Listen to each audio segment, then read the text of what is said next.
మీ లైఫ్లో మీకు ఫోకస్ ఎందుకు లేదు తెలుసా? కాన్సన్ట్రేషన్ ఎందుకు పెంచలేకపోతున్నారు తెలుసా? ఓవర్ థింకింగ్ మాట మాటకి ఎందుకు వస్తుంది తెలుసా? భగవద్గీత చాప్టర్ 6 శ్లోక్ నెంబర్ 17లో శ్రీకృష్ణుడు అర్జునుడికి దీని గురించే చెప్తున్నారు. దీనిపైనే ఆన్సర్ కూడా చెప్తున్నారు. పార్థ, నీ జీవితంని నువ్వు బ్యాలెన్స్గా బతకాలి.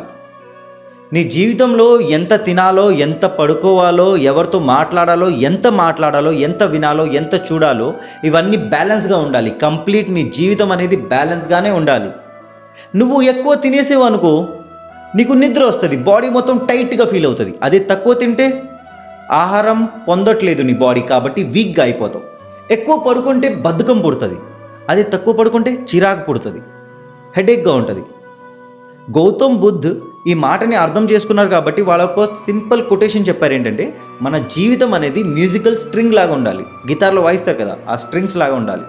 ఎక్కువ టైట్ చేస్తే తెగిపోద్ది, ఫుల్ లూజ్ చేస్తే సౌండే రాదు. బట్ బ్యాలెన్స్గా దాన్ని ఫిక్స్ చేస్తే బ్రహ్మాండమైన పాటలు పాడొచ్చు, మనుషుల్ని ఆనందం పెట్టొచ్చు. మన జీవితం కూడా అలాగే ఉండాలి. మనం కరెక్ట్ అయినది చూడం, కరెక్ట్ అయినది వినం, కరెక్ట్ అయినది మాట్లాడం, కరెక్ట్ టైంకి పడుకోం, కరెక్ట్ అయినది తినం.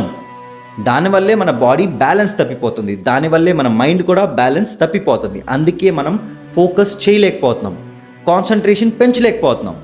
పార్థ, ఫస్ట్ ఆఫ్ ఆల్ ఎంత చూడాలో, ఎంత వినాలో, ఎంత మాట్లాడాలో, ఎంత పడుకోవాలో, ఎంత తినాలో అది బ్యాలెన్స్ చేసుకో. ఆటోమేటిక్గా లైఫ్లో కాన్సన్ట్రేషన్ పెరుగుతుంది, ఫోకస్ కూడా పెరుగుతుంది.